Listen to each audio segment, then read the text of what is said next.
Like to make a toast? I don't have toast. Actually, is this your juice? Is that my juice? I think. Who cares at this point? To the terrible juice box. Yay! Oh dear. Almost spilled my juice. Again, I love your crotch. No, last time you spilled your juice on my. Oh right, yeah. Nah!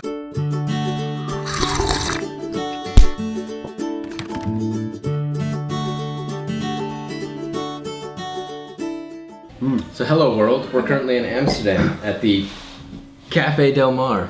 Yeah, look, see, branding. Just a plug for them putting up with our crap. Probably, they deserve it. They're very kind. This is a wonderful place. It's amazing. All the ambience here is very hipsterish. As it's paid been for it, pointed out. yeah. See, they always say, right, if there's a group of people, there's always a terrible person in the group, and if you don't see a terrible person in the group, that means you are the terrible person. Now, the same could be applied to this. I don't think it looks hipsterish. Does that make me the hipster? Yes. Oh god, I hate myself. But see, you're also the terrible person. You hold all the roles. You're the terrible person for the terrible juice box. So, an international flavour to this NFI juice box, because we are here in Amsterdam, as previously mentioned. We have a German, an American, a British, and a soulless person. So I think it's only great that we do the first ever unveiling and tasting of the demon cookies of our very own demonic teabag. Apparently from the announced amazing. Karola, would you just like to explain your take on these cookies? It's a recipe I found online. And it's from where? An American recipe. Yeah. Even though he is actually the first American to ever try them. Yeah. So Why are these? So I'm a bit nervous now. So Nick, you are supposed to eat them, not appraise them. no. You have to properly taste them, like What, through his nose? Yeah, like you taste wine. I've You appraised smell it, this cookie to be and then you worth. just spit it out again. This cookie is appraised to be worth at least 3 mouthgasms. 3? That's a very high amount of mouthgasms. We're all staring unexpectedly. Yeah. Oh, there's one. Oh, that's 2. Just waiting for the elusive 3rd mouthgasm. Oh, it's going to be more than 3 mouthgasms. Don't spill your fluid. Although I have more toilet roll, so I don't know. What is the magic dust you put in this to make them demon cookies? Why are they demon cookies? It's a secret. Because she's Karola. When in Amsterdam. You're going to die. Oh. Unless you... Too late, don't worry. Just invite them. Just enjoy the time that you have with the people you hate. We really do like that you love her cookies, because, I mean, anyone on FI has to like her cookies through fear of death. Oh my god. What? We were supposed to bring you a bag of flour. We'll explain later. Ben the flour bag. Say hello to Ben. Hi, Ben. Hi, Ben. This will make his day. So yeah, your challenge, Nick, in this video is to eat all of those cookies. Challenge completed. Thank you for watching. So he's had at least 3 mouthgasms. I think we should all partake in the The cookies. chocolate is so melty. It's delicious. Yeah. Good. Can we all dive We in certainly now? can dive in now. And you just get to watch us eat these delicious demon cookies. Yeah, I'm just gonna sit in the background of the video. Does this actually classify as food porn? Finally, it's important. And it's fine. You've seen for ages. And this one's actually palatable porn. Literally amazing. So what we're talking about? Cookies. Everyone having mouthgasms. We're essentially just talking about Karola's cookies, and she's suggestively eating them. You can't eat them anyway, but suggestively. And I will splice in that footage of me licking his cream. There is context, by the way. Sorry, Rachel. I like that they're giving me like a lot of tea, then I get to have it all. That's a lot. Yeah, I don't know how that works exactly. Hi. Hello, I'll go with mouthful this time. And I'm looking at my... Oh, yeah. I have no dignity. Well... That'll do. Maybe the border patrol knew more than we realised. Well, this is your first time in Amsterdam, right? Yeah. And you only live like 2 hours away. Yeah. What is your opinion of Amsterdam? I mean, I waited about an hour near the station, and there was a very noisy jackhammer. So that's most of my experience of Amsterdam now. It's full of Construction. noisy jackhammers. Is that what they call them these days? Well, I mean, my impression of Amsterdam is a beautiful city. There is a lot of work going on at the moment, as the aforementioned jackhammer penis thing was going on. We have yet to properly look around Amsterdam because we have been too busy being hipsterish. And eating delicious Cookies? cookies. made from real demons. Funnily enough, that was about as intelligible as usual. How do you feel about people's reaction to your cookies? Because, I mean, your cookies are beloved by all, but no one's ever had that such a strong reaction, I don't think, to your cookies. Or have they? I don't know. And the best part, if these cookies were to ever go stale, they would make delicious biscotti. They are. I was going to say, they're already week old, aren't they? And they're already like they didn't turn out that great because I think I used not enough water or something. So they're, they're supposed to be gooey inside. You're American. Everything is gooey inside in America. What? I don't know what you mean by that. Nick tried to play the innocent after some of the rubbish he came out with last night during Cards Against Humanity. Wait, what? Nothing? Sorry, I was lost in a cookie again. Some people get lost in the other person's eyes, you get lost in cookie. Oh. There's no pleasant sound on the air. It's the sound of mouthgasm and joy of a cookie. Yeah, so, great. Again, Title: Mouthgasm's Amsterdam and cookie. cookies. Amsterdam is beautiful. In some ways, it makes me think of New York City. I mean, obviously the buildings are much shorter, Yep. but just I don't know why it reminds me of that. Maybe because last time I was in New York City, I was sat in a small coffee shop. Yeah, and that's what I said when I first came here. It reminded me of like a European American city, which I know doesn't make a lot of sense, but because like you can tell when you go to America, there is a massive. Everything feels different. A lot more wide open spaces. Everything just feels different to me. Someone who's used to British culture, but this seems like a mix of both. It's hard to explain. This is like loads of tiny houses and tiny streets. I don't know. It was just the feel and the layout of the streets, I think. Or it may be on a smaller scale, but it just feels kind of American. I don't know. I suppose with the canals, it is a bit more grid-based. At least. Yeah, that makes sense, I guess. Funny Even enough, if the building's completely different. I could also imagine that there's a lot of kind of Dutch influence in America because it's. There absolutely is. Yeah, because it's so like it's a sea based. I'm from Pennsylvania. And Pennsylvania Dutch is a thing. Yeah. yeah. Because like it's a sea based country, so. You can answer this if this makes any sense, but a Pennsylvania Dutch thing is the way that they talk generally. So you might say throw some hay to the cow over the fence, but Pennsylvania Dutch phrase would be throw some hay. What is it? Throw. Crap! Now I can't even think of it. Throw the cow over the hay to the fence. That's clear. I'm now. Yeah, throw some hay to the cow over the fence or something. That still sounds wrong. Unequivalent word order. It's just.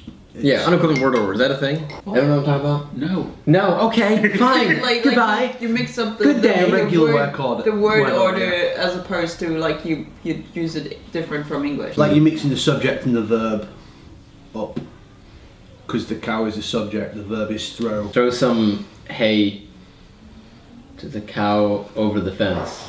Yeah. So throw some. Throw some hay to the cow over the fence. So as if you're saying the cow is over the fence, but you're saying to throw the hay over it. So it's just a change in word order then, really. Yeah. From the standard, so it's nothing that surprising. I don't know. Okay. I don't know. I mean, I you're guess, right. I guess it kind of makes sense because I don't know Dutch. I just know that in German you can put word order pretty much whatever you want. So I would imagine maybe Dutch being similar because it's similar languages. I would say that in German. What you just said. Throw the hay over the fence. You can put. I think you can put the hay, the cow, on the fence at any point in the sentence, so long as the verb is the second word in the sentence. So it translates the same regardless. And then you just have to change the grammar endings to make sure. That Put the hay in the fence, cow. So I guess that makes sense because if you learn a different language, you might copy kind of grammar structure from your own language. Yes. There's a website that analyzes your writing style. Mm-hmm. So I put in some English thing I wrote for school at some point, and it said I write similar to some German American author, which makes sense because they probably have a similar structure. I don't know why exactly, but I would guess that's why. Just don't do the way I used to do it. When I first started learning German, I was convinced that it was the English word order with German words. I mean, that works to an quite extent closely. Yeah. But Because it's still similar languages, but in German you can also change up the word order, whereas in English it's more strict. But I suppose the difference I don't know if there's a difference, but in English you've got so many words for the same thing. I suppose German. Well, in English you basically have two languages because you've got the whole vocabulary of like German or Germanic, and then French. So you basically have twice as many words in English as you do pretty much any other language. Yeah, but there's that many words from that many different cultures that we kind of incorporate because of how many different cultures live in England and. Oh yeah, that's true. But like just as a base of the English language, you've got French and German. German, yeah. So you usually have two words for the same thing, if not more. Whereas, like, I mean, obviously every language steals words from any other language. I mean, same as German and stuff. It's one giant collaborative effort. As this is Juice Box, I gotta talk about the juice for a moment, alright? So this is what you get, well, I mean, when it's full, more like first class. When you order juice, fresh juice, you get this much, right? That's like what you get in America. But no, in England, you get a pint. Everything comes in a pint. It's a whole pint, a whole freaking pint of orange juice.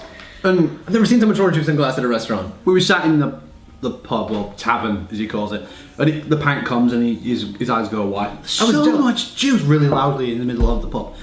Whereas the three of us just... My coffee was more expensive than your orange juice. And I got a little thing, like it was like a teacup. Yeah. And then you get this giant, massive pint, like it was like this big. Bigger than the frame even. It's a tall pint. I'm sure you were sleep deprived at that point. I was jealous and terribly thirsty. And I paid all this money for a little tiny coffee and then just a pint! But then you end up drinking half my bloody orange juice anyway. So really, you paid for the coffee and got a free half pint of orange juice. So it worked out well for you. The universe loves me. Because the first time, like, can I try a bit? I was like, sure, why not? Second time is, I'm trying a bit. And then from then on, you just... Speaking of the universe, we have a great story from yesterday. Do we? For you, yeah. Is it time for whiskey by any chance? That would help for the following We were story. having whiskey at dinner. Well, we were someone drink. And I was like, what? A pint of whiskey, yeah. Pint of whiskey. Everything's in a pint. And on the ferry, they said you can have a single or a double. And I was like, oh no, a single. I was like, no, you can get a double for £1 more. Like, no, I'm good with a single. It's like, okay. And then Dave's like, I'll take a double. So they go to pour one, and they're trying to pour the double, and they have these like special automated things where they put the cup under it, and it like shows exactly how much. Exact measurement. And they put the single, or what they were making the double. They put the first part in, and then they realize they only have 2/3 of the second part of the double. So they're like, bowl's nearly empty. We'll here you call go. This one's a single. Here you go. And then they pull out a new bottle, and they make the double, and they give it to Dave, and we're comparing it. It was like basically the same amount. So I got the second part of a double for free. So the next 45 minutes I was sat there in seething silence because I paid extra for virtually no extra. The universe loves me. I'm pretty sure the one guy was like trying to make sure that his boss or coworker wasn't aware of the fact that he'd just given me almost a free double. He was like, I'm still not happy about it. I'll never will be for the rest of my life. Cookie. Cookies, however, everyone's happy about. Yeah, well, with that great anecdote, I think that's time to wrap things up because we apparently have a treat for the viewers, and I say treats is more torture for me. We haven't been to the Torture Museum yet. We're going to close out with something a little bit different. Hey, I know where this is going. I'm glad you do because I'm terrified of it. But I've already done it twice on camera, so... What? Nothing. So yeah, I'm not going to say what it is. We're just going to kind of cut to it and... Karola, music. Do we have a clue? That is a caramel macchiato, in case anyone was wondering. So I'll just sign out now and say thank you very much for watching. This has been Dave, Nick, Brendan and Karola once more in this lovely hipster cafe in Amsterdam, and we will see you next time. On juice glass. Sure, close enough. Got that. Thank you for attending my terrible juice box. I'm not doing that. Yeah,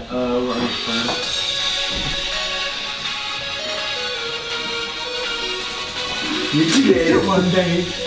I feel like I've done this before. Stop staring at me, stare at the camera. Until you start taking class. We're not in time, right?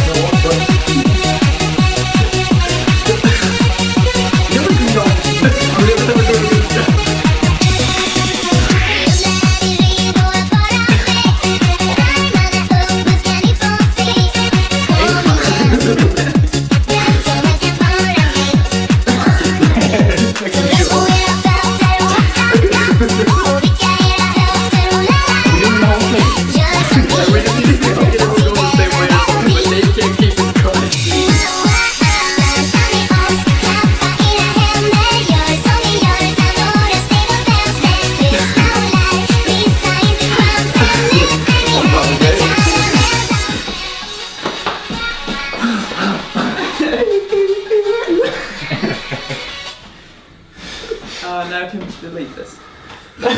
forever. Someone's got the camera before I'm dying of embarrassment. I was just waiting for us to look down and see a bunch of people like staring at